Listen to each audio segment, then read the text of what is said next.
27 سوال جوڑ کر لائے مولا کے پاس، اور اپنے گمان میں کہ اس سے زیادہ مشکل سوال ہو ہی نہیں سکتا، اور یہ سوچ کر آئے کہ علی کسی نہ کسی سوال پر کہیں گے کہ کل بتاؤں گا، اور بس وہی وقت ہوگا جو ہماری مراد پوری ہوگی۔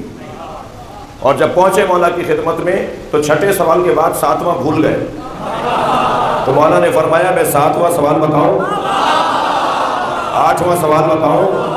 تم جو سوال سوچ کر آئے ہو وہ بھی جانتا ہوں اور اس کے جواب بھی جانتا ہوں۔ ہم نے کوشش کی کہ مولانا اس عشرے میں امام حسن کی سیرت پہ غور کریں، مگر حق تو یہ ہے کہ حق ادا نہ ہوا۔ آج میں آپ کے سامنے اس تمہید کو یہیں روک کر میرے مولا علی علیہ السلام نے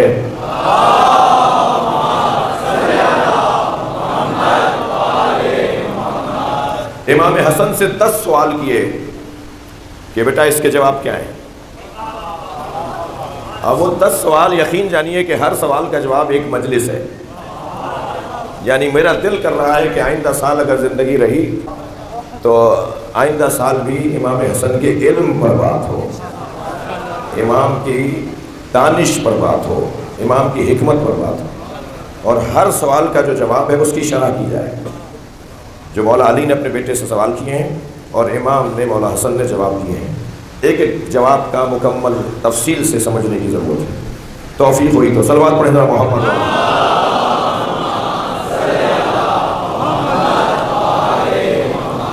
میں آج آپ سے کہہ دیا ہے تو ایک سوال اور اس کا جواب۔ اچھا سوال کیوں کر رہے ہیں مولا؟ سوال 2 وجہ سے کیا جاتا ہے، یا سیکھنے کے لیے کیا جاتا ہے یا سکھانے کے لیے کیا جاتا ہے، تیسرا اور کوئی وجہ سوال نہیں ہے۔ اب اگر مولا علی اپنے بیٹے سے سوال کر رہے ہیں تو سوال کرنا بتا رہا ہے، سوال کرنے والا کون ہے یہ دیکھا جائے گا۔ سوال کرنے والے کیونکہ مولا علی ہیں، اور سوال کرنے والا وہ ہے جس نے بلا واسطہ علم لدنی کو نبی سے لیا ہے۔ یہ فرمایا میرا علم مصطفیٰ ہے۔ جب کسی نے 27 سوال جوڑ کر لائے مولا کے پاس، اور اپنے گمان میں کہ اس سے زیادہ مشکل سوال ہو ہی نہیں سکتا، اور یہ سوچ کر آئے کہ علی کسی نہ کسی سوال پر کہیں گے کہ کل بتاؤں گا، اور بس وہی وقت ہوگا جو ہماری مراد پوری ہوگی۔ اور جب پہنچے مولا کی خدمت میں تو چھٹے سوال کے بعد 7واں بھول گئے، تو مولا نے فرمایا میں 7واں سوال بتاؤں، 8واں سوال بتاؤں؟ تم جو سوال سوچ کر آئے ہو وہ بھی جانتا ہوں اور اس کے جواب بھی جانتا ہوں۔ وہ علی اور ماشاءاللہ۔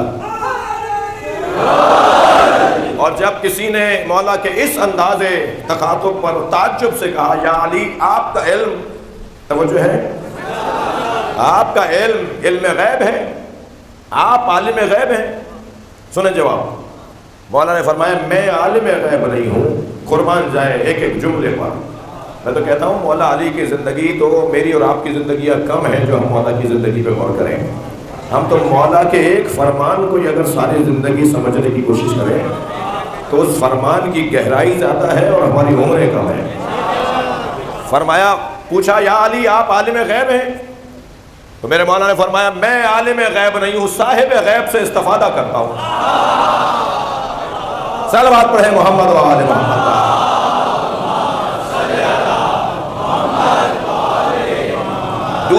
دوسرے کی آواز آئی یا علی آپ کا علم نبی کے علم کے برابر ہے؟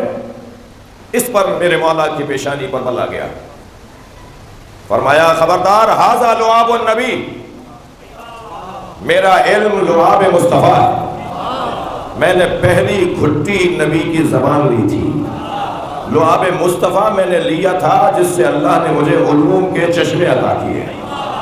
اللہ اکبر، اللہ اکبر۔ مجھے مولانا اظہر حسن زیدی کا جملہ یاد آ رہا ہے کہ جب خانہ کعبہ میں ولادت کے 3 روز مولا نبی نے مولا علی کو گود میں لیا تو نبوت کی گرمی پا کر صاحب امامت نے آنکھیں کھولی، اور جب صاحب امامت نے آنکھیں کھولی تو پہلا دیدار سرکار مصطفیٰ کا کیا، اور یہاں دیدار ہوا تو وہاں نبی نے اپنی زبان گھٹی کے طور پر منہ میں دے دی، حضرت حسن زیدی فرماتے ہیں علی سے نہ الجھو، علی وہ ہے جسے نبی نے زبان دے دی ہے۔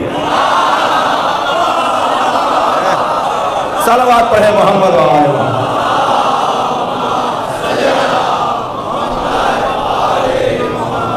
توجہ کر لی۔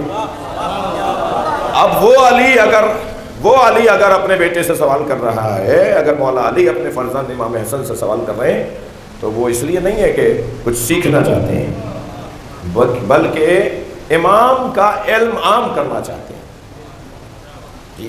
جا رہا تھا متوکل شکار کرنے کے لیے، معاف کیجیے گا، متوکل شکار کرنے کے لیے جا رہا تھا، بچے کھیل رہے تھے، سارے بچے اس کی سواریوں کو آتا ہوا دیکھ کے دوڑ گئے، مگر امام علی نقی نہیں گئے، اور جب قریب پہنچا تو دیکھا کہ ایک اکیلا بچہ کھڑا ہے، پوچھا کہ سب چلے گئے تو آپ کیوں نہیں گئے؟ حضرت نے فرمایا راستہ بڑا وسیع تھا، میرا کھڑا ہونا تمہاری راہ میں رکاوٹ نہیں ہے، اور میں نے کسی کا کچھ بگاڑا نہیں ہے جو کسی سے ڈروں۔ سبحان اللہ۔ چلا گیا، شکار کھیل کر واپس آیا، سواری آنے لگی، وہی بچے جو دوبارہ کھیل رہے تھے وہ سب چلے گئے، امام روکے رہ گئے۔ پھر قریب آ کر سواری روک دی، کہنے لگا کہ سب چلے گئے تو تم کیوں نہیں گئے؟ حضرت نے فرمایا یہ سوال تم نے پہلے بھی کیا تھا اور میں نے جواب دے دیا تھا۔ تو کہنے لگا اچھا بتاؤ میری مٹھی میں کیا ہے؟ تو یہ اپنے باز کو اس نے فضا میں چھوڑا تھا، وہ سمندر سے مچھلی چھوٹی سی پکڑ کے لایا تھا، خوبصورت سی مچھلی، ایک چھوٹی سی مچھلی مٹھی میں دبا کے کہنے لگا بتاؤ میری مٹھی میں کیا ہے؟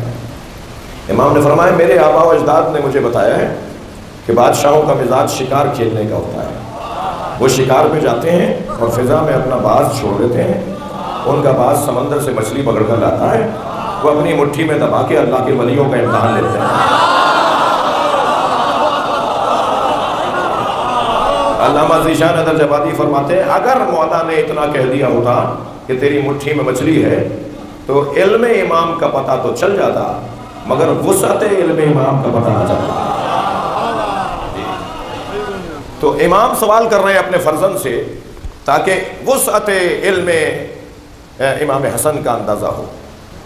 اب پہلا سوال، اور آج کی مجلس میری اسی پر مکمل ہوگی۔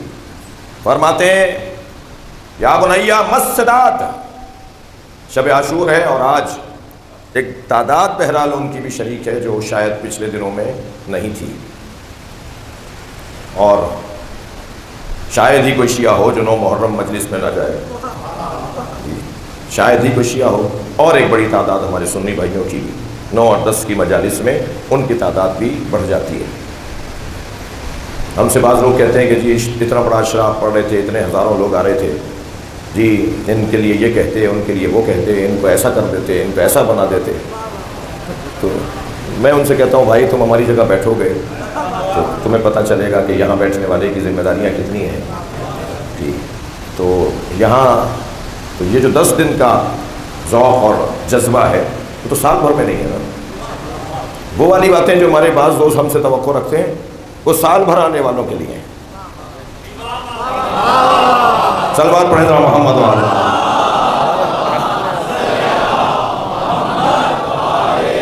ایک اور صلوات نبی کی ذات پہ۔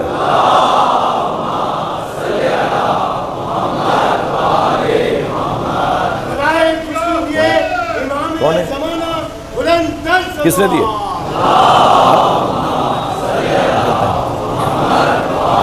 ایک اور صلوات نبی کی ذات پہ۔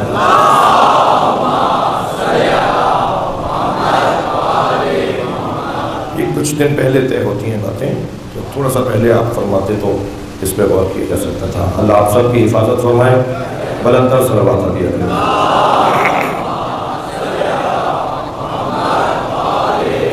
اب امام سوال کر رہے ہیں اپنے فرزند سے مسداد یا بنیا مسداد۔ صداد کیا ہے؟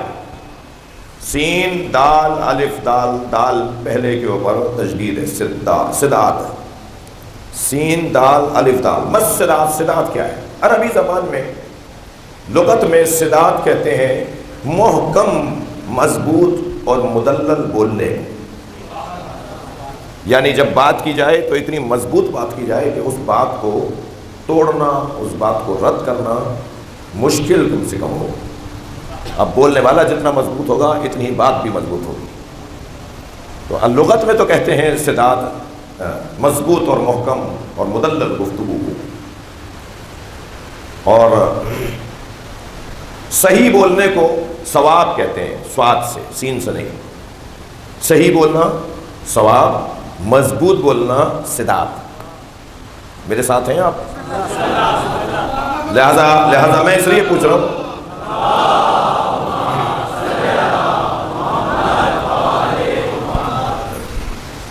مولا علی علیہ السلام نے متقین کی 110 صفتیں بیان فرمائی، اور 110 صفتوں میں مولا علی نے تیسری صفت جو بیان فرمائی وہ فرمایا منطقهم الصواب، ان کا بولنا صحیح ہوتا ہے. متقی وہ ہے کہ جو بولتا ہے تو صحیح بولتا ہے. صحیح بولنا ان کی عادت ہے، وہ صحیح بولتے ہیں، بات صحیح کرتے ہیں. اب صحیح بولنا تو ثواب ہے اور مضبوط بولنا سداد ہے. اچھا بولنا تو فصاحت ہے اور اچھا صحیح جگہ بولنا بلاغت ہے.